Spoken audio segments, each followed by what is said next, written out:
Okay, so I've had a little bit to drink. Wait, hang on. I have an intro. I forgot about that. My name is Mo. Welcome to the cabin. That's not it. Welcome to the cabin. My name is Mo. And today, I've had a little bit to drink, and I'm feeling like I want to bully myself. So, we're gonna be looking at some of my oldest comics. Not this one. I'm currently working on this one. We're gonna be looking at these two. Specifically this one. If you've been around for a while, you may know what this is, but for those of you who may be new or don't know, this is my first ever comic ever. I have been making comics since 2016 and writing since about 2016, so I'd say I have improved a bit since then. There was a period where I went back and looked at all the art from this, but I never really read it in full since I canceled it, so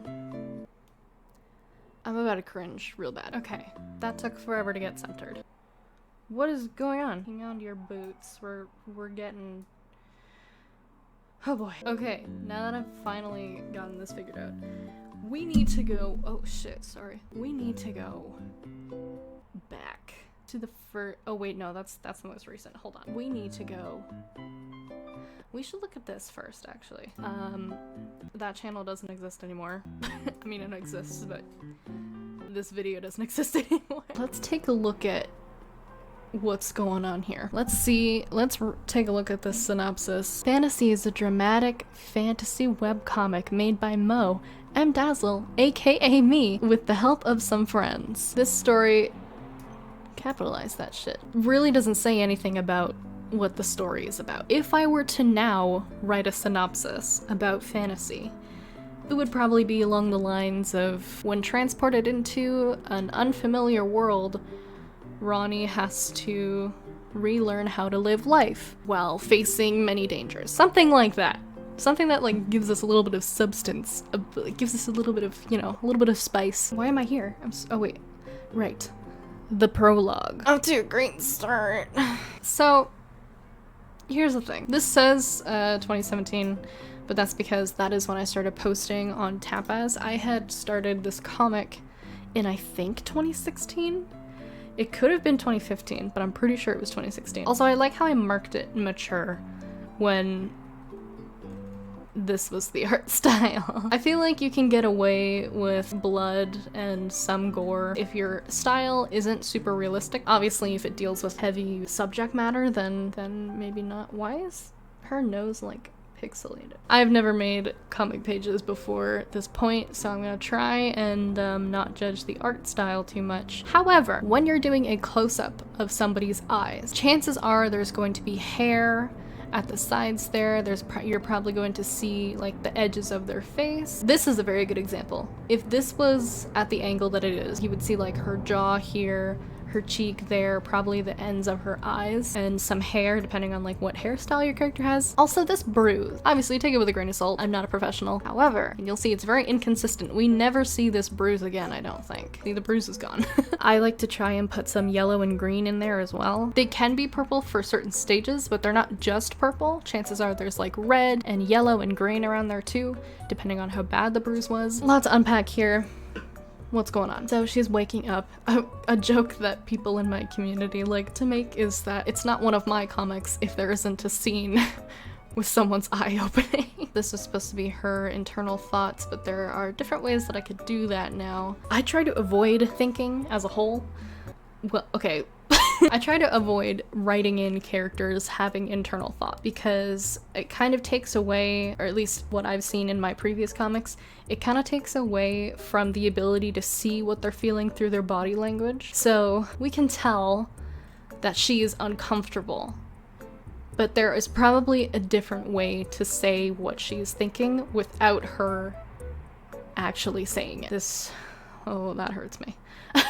So here, instead of having her ask herself, am I alone, immediately going to the depressive episode, if I were to rewrite this scene, I would have her call out several times, each time getting more and more panicked, and then give her a second to panic, and then kind of come down from that panic and be like, oh shit, I'm alone, and then kind of have a breakdown. Like maybe I'm picturing her like sliding down against a tree and like pulling on her hair and being like, god damn it, I'm alone, I don't know where I am, instead of her immediately having to be like, I have to do something. Give her a second to experience those emotions and show the audience that she's experiencing them, but show it mostly through her body language and like what she is saying. Because if she's thinking in her head, no, please no, just have her say that out loud. She probably isn't thinking clearly, so the fact that she's gonna have clear internal dialogue isn't likely, at least on my own experiences with anxiety and panic. I cannot think straight in those moments, so most of the time I will end up saying my thoughts out loud. Moving on.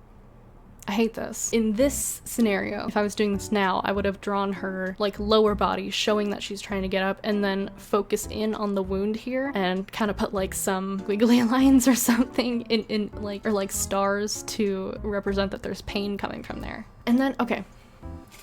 So here is another thing. There's a lot that I can talk about here. If you weren't me and you didn't know what was supposed to be happening here, you would assume that she's just kind of sitting there with her eyes closed. Because it does not look like she's trying to stand up here. And then it just looks like all of a sudden she's realized that she has pain, which I could see because maybe her body was in shock. Sometimes when you're in shock or experiencing shock, you don't feel the pain right away. So that could be what was happening here, but based on what we just saw, she probably would still be in shock. What I don't like about this is we have no idea that this is a thing, but we immediately cut to, where did this ombre come from? We immediately cut to her telling herself to stay calm, not giving her a chance to feel panic at all, not giving her a chance to be like, where did this come from? How did this happen? Like, absorb the situation. Just immediately stay calm, look up and calm down. And then she completely forgets about it.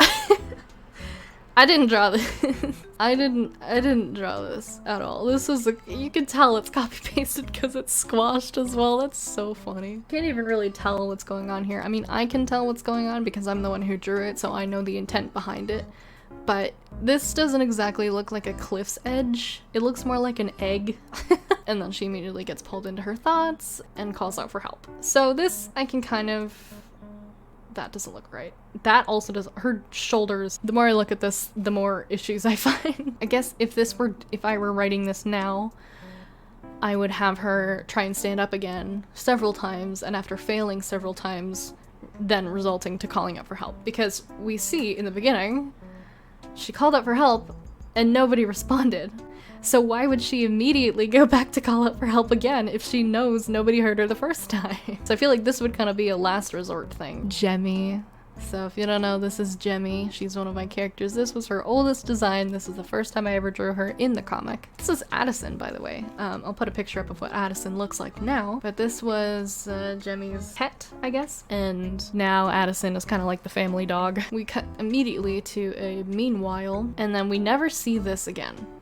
This never happens again. I don't know what is going on here. She's having a vision, I guess. Later on we find out she's like the guardian of the forest or something, so maybe if she hears a call for help, she can see the person and like locate their location or something. She just teleports.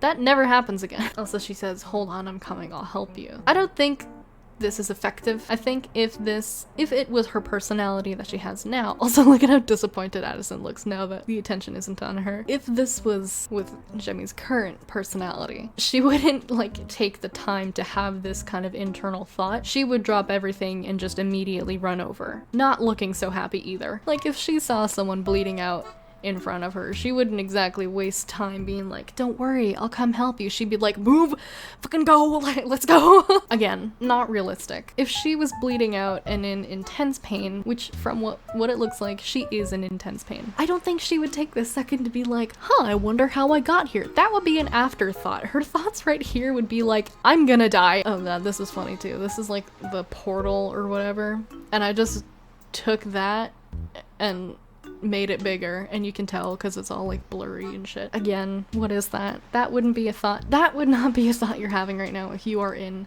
intense pain, which you should be, because that's a lot of blood coming from your side, which, you know, you would feel from any kind of movement, at least from what I'd imagine. Ahem. No, this would not happen. Another problem right off the bat. Why would you waste your time introducing yourself when they're clearly dying? If this was Jemmy, she would see the fact that you are bleeding out And she would put pressure on that shit, because that's what you're supposed to do when you're bleeding out. You're supposed to put pressure on the wound. If you put like gauze on it, you're not supposed to take that gauze off. You're just supposed to keep piling on. I'm Jemmy, basically the keeper of the forest. That's great. I'm dying. Forest, but there's barely a forest here. We never see that, by the way. I never show how large the area that she's in is. Also, not necessary. You wouldn't see this blood on her arm here because this is about her elbow. And she was only holding on to that with her hand, so that should numb the pain for now. Alright, so this, you shouldn't... Just because it numbs the pain doesn't get rid of the wound, she's still gonna be bleeding out. In a situation like this, where, you know, you're out in the wilderness, your first objective is to stop the bleeding, not numb the pain. The pain is gone, but she is still bleeding out. Realistically, if Jemmy didn't do anything other than that, which she doesn't, Ronnie would die. There's an extension of a forest that continues off of this cliff, but you need someone with magic to open it. Okay. Sure. I could have worded that better, but sure. I don't understand. Maybe I should just show you. You were gonna show her anyway. Why did you take the time to say that? She's dying. This woman is on the brink of death. She probably wouldn't be able to stand because that looks like a lot of blood loss. She probably would not have the strength to stand at this point. Again, take that with a grain of salt. I'm not a nurse. I don't know this stuff. But based on what I do know, I don't think she would be able to stand.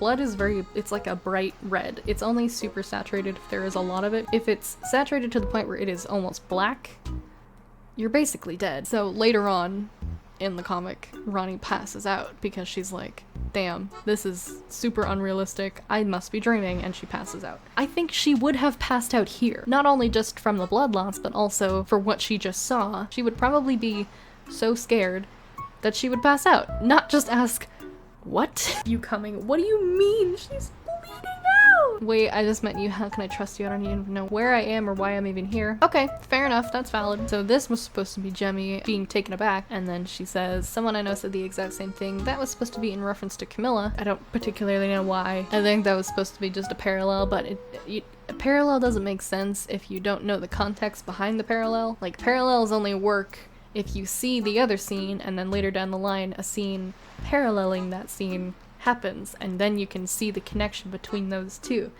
We didn't see this, so this doesn't really make any sense. Listen, I know I'm an odd-looking creature, believe me, I've been told that many times. Okay, I guess. I mean, I wouldn't, it's not, I can understand it based on the story that I had for her. However, need I remind you, she's dying. But please trust me when I tell you that out of everyone here, you would want to meet me first. Fair enough.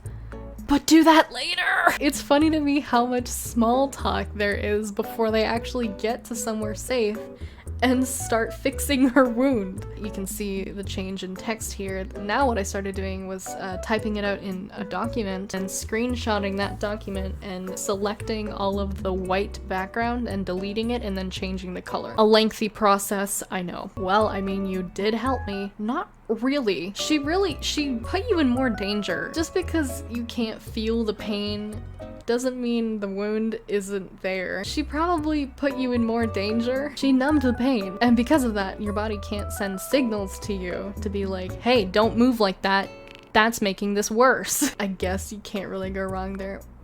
You didn't need to say that, but I still have no idea where I am. You didn't need to say that, you're dying. Please get somewhere safe. Also, can we talk about the fact that throughout this, I'm making her nose tinier and tinier until it's just gone?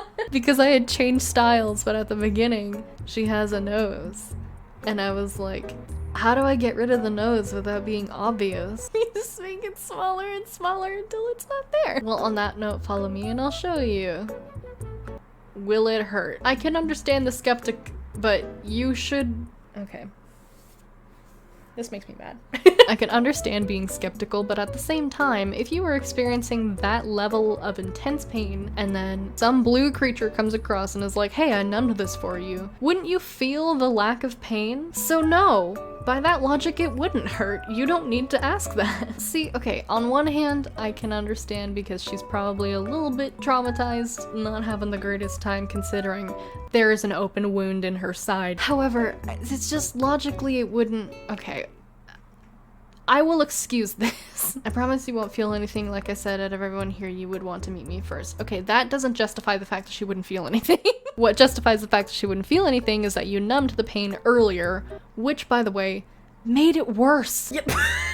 For some reason they don't have expressions. I wouldn't have needed to put this in if they had expressions. I was trying to make it sound like Ronnie was like saying, yeah, okay, like as if she was grateful. But I didn't know how to. I could have just put a little smile there and it would have fixed everything.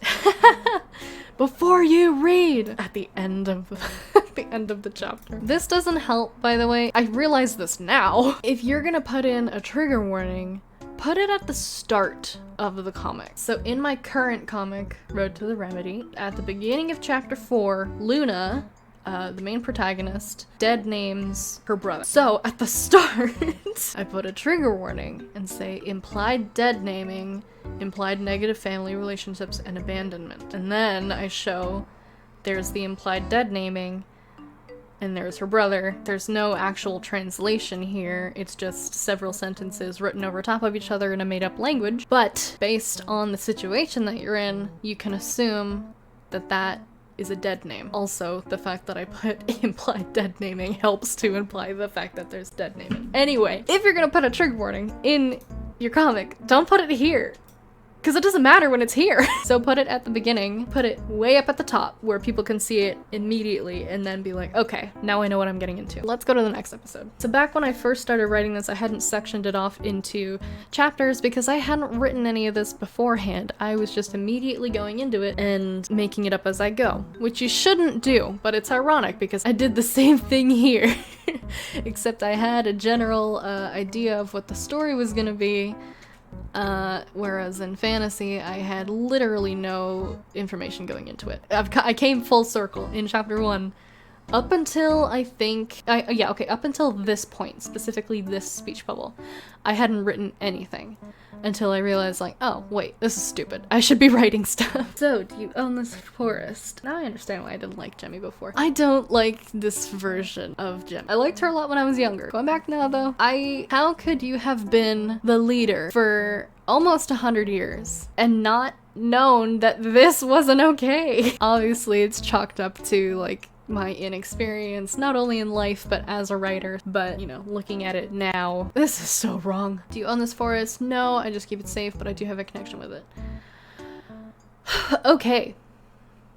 She essentially trauma dumps. So, as we see here, we have a little flashback of Jemmy. But at this point, here's a little tip for anyone who intends to give their character a traumatic backstory. If they have any form of a traumatic experience, don't just have them say it outright, because that's just trauma dumping. How I am writing it currently is my characters don't really talk about their past unless it's provoked and unless there is reason for it. A good example would be Scott and Luna. In chapter 4, we can see Luna says, that's what happens after 8 years. So it is implied that these two haven't seen each other for 8 years, and based on their expressions you can tell that it wasn't a positive separation. If they were to have a conversation about their past, which would in turn give the audience context for what happened between them, it would have to happen in a way that is natural. So, for example, maybe it's like an emotional moment and they're just having a conversation and they ask, if there is ever going to be backstory brought up, have it done in a natural way. Even if it is a fantasy story, you can have the interactions between the characters be realistic, because they are people still. They are not Earth standard humans, but they are people and they feel. So any kind of interaction between them should still be realistic. So yeah, what Jemmy does here is trauma dump. She could have just said, I have a connection with it, and if Ronnie was like, what's that connection? She could have said, well, it's a bit of a heavy story, I don't want to overwhelm you, or something like that. And in this scenario, this context isn't needed, because we already know that she's the guardian of the forest. So, which that would mean she owns it, pretty much. This isn't needed, and also, why did this happen? She wouldn't have been able to talk about this, at least on my own experience, even after you've, for the most part, healed and learned to deal with your trauma. It is still difficult to talk about. And especially if you don't know that person, you may not go right into it, like, immediately, like, this is this awful thing that I went through. You want me to take care of my little cousin Claude alone? What happened to his family? Where did they go? Either family members were killed or abandoned us. Why? Actually, no, I kind of understand that. So they were hunted because of her unnatural abilities. The world isn't all sunshine and rainbows. Not everyone is gonna stick by you. If you are the reason that someone is getting hunted, it is a possibility that they will leave. Not everyone is gonna be like, chill with dying. I think I said creatures because I'm like, well, they're not people. They are people. They're just not humans by Earth standards. That is the saddest backstory I've ever heard. I'm so sorry. You didn't need to say that. I think sometimes people will write in their characters expressing their opinion on something to get the audience to agree with them. I don't think I was smart enough to make this call, but if I were to write something like that in a story right now, that would be me as the author trying to get the audience to agree that, yeah, that is the saddest backstory I've ever heard. That's so sad. That sucks that happened. You don't need to apologize. We managed to say safe things to friend. So, okay, this is a good example of giving trauma to a character that doesn't need it. A thing that a lot of people are bad with is they will give characters trauma because they quote unquote make them interesting, which is not true. You can have a very interesting character and not have them have their parents murdered. Character development is not based on their trauma. It is based on how they deal with that. This is not saying that you can't give your character trauma. Plenty of my characters have trauma. If you're gonna give a character trauma, do the research on it. Do research on the mental illnesses that can form because of that trauma, and try to keep it diverse. Because even though there's several characters of mine that have family-based trauma, they're all very different. And not all of them are, well, my family is awful to me. Some of them are, well, parts of my family is awful to me, but there's parts of it that I feel really comfortable and loved by. Some of them are, my family was amazing to me, but I don't have them anymore. You do the research, you try to accurately represent that, and a lot of the time I will ask people who have lived through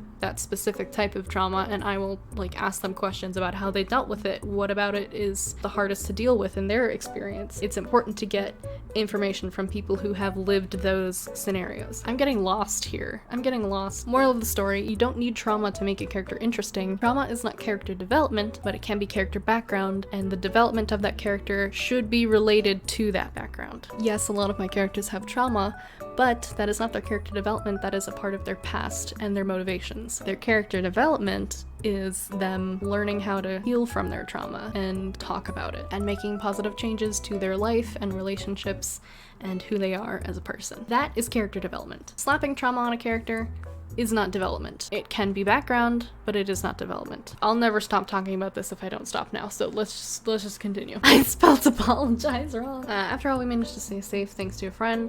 That is leading into introducing Addison. Again, the trauma dumping. Ronnie didn't even ask. This is just trauma dumping.